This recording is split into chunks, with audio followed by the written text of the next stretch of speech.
What's going on, everyone? So in today's video, we bring you guys my 10 best cards coming out of the new set, Code of the Duelist. Code of the Duelist is set to release about a week or two from now. So with that being said, I figured out it'd be the perfect time to let you guys know what 10 cards I think are the best for you guys to pick up out of this set. So like I always tell you guys, without further ado, let's begin.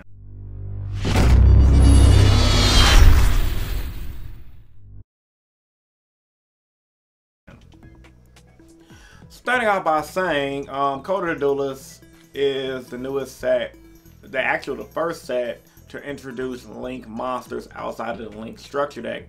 We just got the Link structure deck about last Friday, and now we're gonna get that first Link set.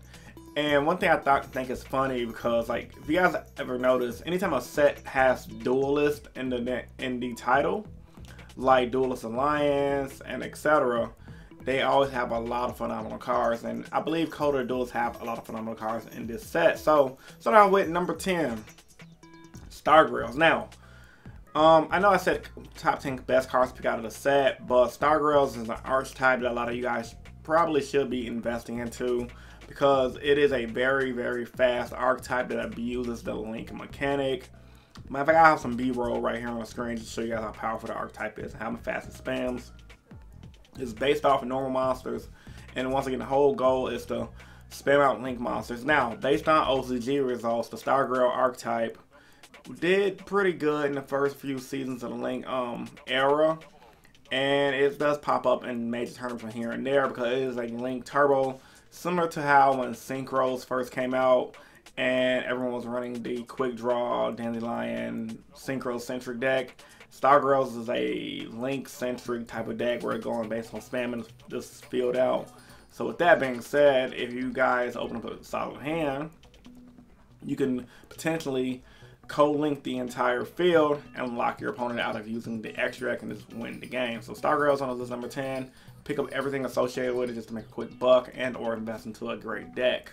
This is number 9 of cards to pick up out of Code of the Duelist, Trickstars. Now, Trickstars, in the beginning of watching the Code of the Duelist come out in the OCG and watching tournaments on YG Organization, the Trickstar archetype was always a really solid archetype. Just looking at it on what it does. But one thing I noticed about the Trickstar archetype, they slowly started to become tier 1 in Japan, and I can definitely see the same thing happening in the TCG. The Trickstars, they based on burning your opponent. Now they're abusing cards like Chain Summoning to get a lot of summons to the field, but their main goal is to troll the opponent and they discard hands. They do a lot of crazy stuff. Every time I played against the YGL Pro, I kind of lose to it and I kind of beat it, so I kind of don't understand the deck's full potential, but I do know it burns a lot and it does a lot of hand exchanging. Overall, it's like the best troll deck ever created, so Konami did a definitely good job with Trickstars, and I highly recommend everyone picking up Trickstars for out of the Code of the Duelist, because it's going to be a good deck to play, and it's going to be tier 1, so that's like it is in the OCG. Number 8, Vanze. Now, Vanze is a zombie TCG exclusive archetype coming out in the Code of the Duelist. We had a few leaks on Facebook. If I have some pictures, I can try to post it right here. But for the most part, Vanze seem to be pretty good. They revolve around the ritual mechanic, and their main ritual monster is kind of like, yeah, he boosts his attack power. I believe he sends zombies or Vandals to the graveyard. I don't have his effect 100% in my head, but for the most part, the deck seems to be pretty solid just due to the fact that zombies as a whole have a lot of support. Like you have Book of Life, you have a lot of the old zombies that came out in the structure decks from years ago when I was a kid, and the list can go on. And a lot of zombie synchro decks, like the that Samurai Zombie Synchro deck that was kind of new, is pretty good. So with that being said, for the most part, zombies have a lot of support, and I can see definitely somebody making some zombie synchro Vanze ritual deck be good in the near future. Number 7. Now this is actually getting to the cards now instead of our actual archetypes. Mrs. Radiant. Now, Mrs. Radiant is a low-cost Link monster, pretty simple effect. I believe he has his zones pointed this way. Picture up on the screen, of course. We got to see what zones he has pointed. But for the most part, and then when he dies, you add an Earth card out of your graveyard to your hand. I believe a monster rather. but he's mainly used in Zodiac. So for a lot of you guys that still believe in the Zodiac deck and still want to try to bring the deck back to life, Mrs. Rating is definitely going to be the card for you. And that's just simply due to the fact that it allows you to open up zones, which what a lot of OCG players who still play Zodiac did, to do your combos with your Dryden and your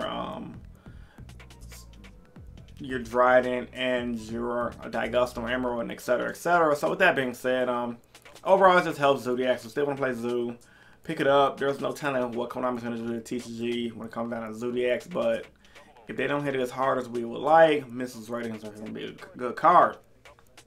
Number 6, Rescue Ferret. Now, Rescue Ferret, just like all the other Rescue cards, usually get abused here and there between formats for Yu-Gi-Oh! Rescue Ferret has a ton of potential. Its effect basically reads, when you normal summon him, you shuffle him into the deck, and then you target 2 link zones, co-link zones I believe, and pit monsters in those zones, and their levels have to equal 6. Now, this is good because it allows you to make either A, more link monsters, or B, you can bring out some synchro plays. The list could go on, and the potential this card has is great. Konami bumped it like they always do from a rare to a secret rare for the TCG stuff. So if you guys can on sneak peek, pick up a playset. This is going to be a really good card in the near future. Trust me on that. The rescue cards, ever since Rescue Cat, have been consistently good and used here and there. Even the Rescue Pendulum Monster was pretty good at one point. Number 5, Spellbook of Knowledge, aka Spellbook D-Draw. Now this card honestly adds consistency back to the Spellbook deck, and for some reason in the OCG it revives Spellbooks from being a tier 3 deck to a tier 1 deck when you fuse it with the invoked stuff, because a lot of them are spellcasters anyway.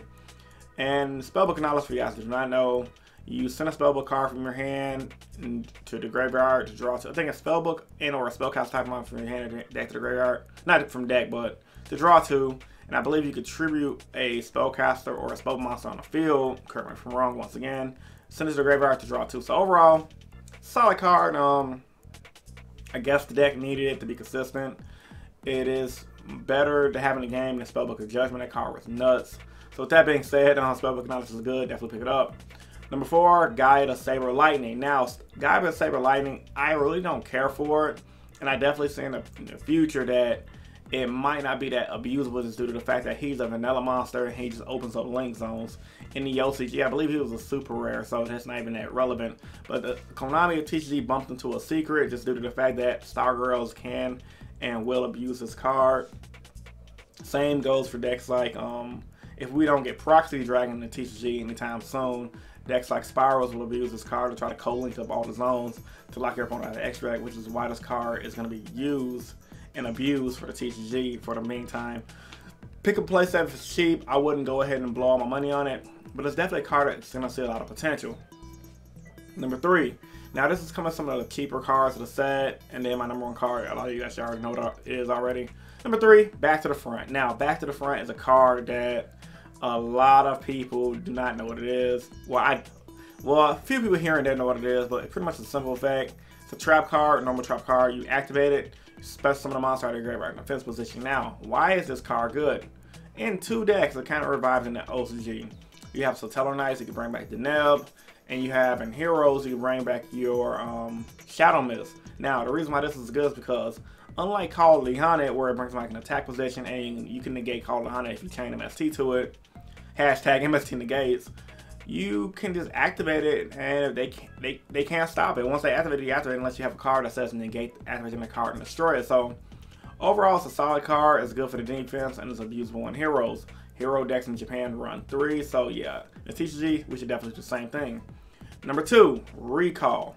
Now, Recall is a card that I haven't seen a lot of people talk about. In the OCG, it's not used that much, and I don't understand why. It's a pretty good tech card. It's a counter trap for 1. Effect basically reads, you negate the activation of an opponent's monster effect, and if you do, destroy that monster, I believe, and then your opponent draws a card. So it's kind of like Dark Bride, but for monster effects, which I think is pretty techy. It's a really good budget option for players who do not have and cannot afford things like Solemn Strike and Solemn Warning. But overall, and just in decks like Counter Fairies or in decks that just like to play a lot of heavy back row, it's pretty solid. I mean, and in Heroes, oh my god, you make your Dark Law, set that, your opponent activates a monster effect, negate the monster effect, destroy it, they draw, and then you banish this card out of their opponent's hand. Really solid. So yeah, Recall is a good card, and I think a lot of players should pick it up because it's a rare, so why not pick it up? And last but not least, the number one card on this list is Firewall Dragon, because that card is just crazy. It's the main reason why Link mechanic is kind of broken already. I can definitely see this card getting hit down to 1 and or abandoned in the near future. It creates a lot of loops and FTKs. Now, I'm going to be honest. I don't know how to do those loops, but there are a lot of tutorials online that abuses the Firewall Dragon to full potential and coincide with cards like Proxy Dragon and Gaia just to do all those crazy link loops and FTKs with cards like that one machine card that tributes a monster to pay 500, etc., etc. So, with all that being said, guys, this is my top 10 best cards coming out of Code of the Duelist. Like I always tell you guys, if there was a card that was not on this list that you guys felt like should have been on this list, vote your opinion in the comment section down below. But I believe all these cards are very solid. And also, while you guys are in the comment section down below, back me on Patreon, and by pledging $1 a month, it definitely helps the channel out. I'm trying to get my Patreon up to at least 500 patrons, all pledging $1 if possible. And that's mainly due to the fact that I do want to invest more into my channel. And not saying I can't invest my own money into my channel, because I'm doing that as well.